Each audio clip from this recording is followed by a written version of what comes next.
किया जाता है, FIR किए जाते हैं, लाठीचार्ज होता है, लोगों को बंद कर दिया जाता है, जो राइट विंग के कुछ फोर्सेस आके अटैक करते हैं ऐसे गैदरिंग्स को, तो यहाँ पे बहुत मुश्किल हो गया है। और जो कम्युनल तत्व है हमारे हिंदुस्तान में काफ़ी दिनों से, जो कम्युनल तत्व चला रहा है देश को, तो वो एक ख़ास तौर से इसको एक कम्युनल कलर दे के गाज़ा को जो मसला है हिंदू मुसलमान दिखा के, मुस्लिम नॉन मुस्लिम दिखा के यहाँ पे लोगों को अपनी तरफ करना चाहता है। और ट्रोल आर्मी इनकी बहुत एक्टिव रहती है। कोई भी चीज़ अगर आप देखेंगे सोशल मीडिया पे तो 100 से ज़्यादा ट्रोल आ जाते हैं कहने के लिए कि वी लव इज़राइल एंड बिल्कुल ठीक कर रहा है, ज़ायनिस्ट बिल्कुल ठीक कर रहे हैं, वगैरह वगैरह। एक चीज़ हमको समझनी पड़ेगी, फिर मैं ज़्यादा नहीं कहूँगी इसके बारे में, कि चाहे वो ज़ायनिस्ट प्रोजेक्ट हो मिडल ईस्ट में, चाहे वो हिंदुत्व का प्रोजेक्ट हमारे हिंदुस्तान में हो, दोनों इंपीरियल प्रोजेक्ट हैं। दोनों की शुरुआत, दोनों की जेनेसिस इंपीरियलिस्ट प्रोजेक्ट से, इंपीरियलिस्ट डिज़ाइन की वजह से हुई है। 1857 के बाद हिंदुस्तान में खास तौर से ब्रिटिश हिस्टोरियंस के थ्रू जिस तरह से कम्युनल कलर दिया गया कि हम वहाँ के हिंदुओं को आज़ाद कर रहे हैं, ये tyranny of Muslim rule, Mughal rule से, तो इस जिस तरह से लिखी गई वो किताबें और एक ब्रेन वॉशिंग की गई, उसी तरह से इजराइल में जिस तरह से इंपीरियलिस्ट ताकतें वहाँ पे अपना अड्डा बसाना चाहती थी, वहाँ की मिनरल्स को, ऑयल को हथियाना चाहती थी, तो वहाँ पे ये प्रोजेक्ट बनाया गया, ये सोचा गया कि ये जूस को वहाँ पे हम बसा दें और कॉलोनियल सेटलर्स को वहाँ पे बसा दें, ताकि हमारा एक वॉच डॉग, हमारा एक जैसे पुलिसमैन की तरह पूरे मिडल ईस्ट में ये ताकत और जो आसपास के देश हैं उन पे कब्जा करेगी। तो ये हमको कभी नहीं भूलना चाहिए कि दोनों इंपीरियलिस्ट प्रोजेक्ट हैं और हिंदुस्तान खुद भी एक विक्टिम रहा है इंपीरियलिज्म का।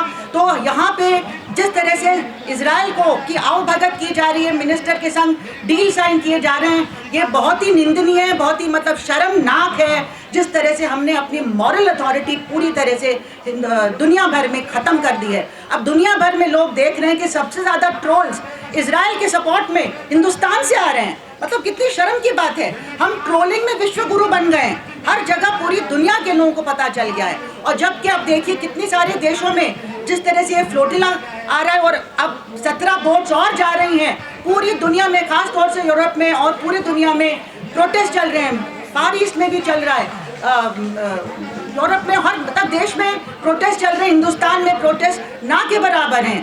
तो जहाँ पे लाखों लाखों लोग, चाहे लंदन हो, किस तरह से उनके ऊपर अत्याचार किया जा रहा है, फिर भी वो लगे हुए हैं। क्या क्या कानून वहाँ बनाए जा रहे हैं। यूएस में भी जिस तरह से पूरा क्रश किया जा रहा है मूवमेंट को, यूएस में तो पूरी डेमोक्रेसी को ख़त्म किया जा रहा है, फिर भी लोग लगे हुए हैं, सड़कों पे आ रहे हैं, बार बार प्रोटेस्ट कर रहे हैं। तो हमें ये मानना पड़ेगा कि हमारे हिंदुस्तान में काफ़ी कमी है। जो लोग समझ भी रहे हैं इशूज़ को, वो निकल नहीं रहे। हमने निकलना बंद कर दिया है।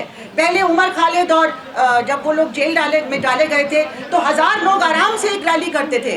अभी हमने जो प्रोटेस्ट हाल में आया तो उसमें कितने लोग निकल के आ रहे हैं। तो ये हम लोग को दोबारा से जनता के बीच में जाके ये जगाना है, उसमें ये प्रेरणा देनी है कि अगर हम चुप रहे, अगर हम डर गए, तो ये जो लोग हमारे ऊपर हावी हैं वो पूरी तरह से और हावी हो जाएंगे। चाहे वो लद्दाख में हो या मणिपुर में हो या यूपी में जो अभी चल रहा है बरेली में, ये सब चीज़ें और ज़्यादा बढ़ती चली जाएंगी और हमारा समाज, पूरा सिविलाइजेशन ख़त्म हो जाएगा। डेमोक्रेसी को तो ख़त्म कर ही रहे हैं लोग। इसलिए हमें इस तरह के कार्यक्रम और करने हैं और लोगों के बीच जाके जिस तरह से शार्पली, क्लैरिटी के साथ प्रियंवदा ने यहाँ पे बात अपनी रखी थी, उसी चीज़ को हमें और आगे बढ़ाना है। और आई एम होपिंग कि कहीं ना कहीं इसका अंजाम होगा with freedom of Palestine. Free free Palestine.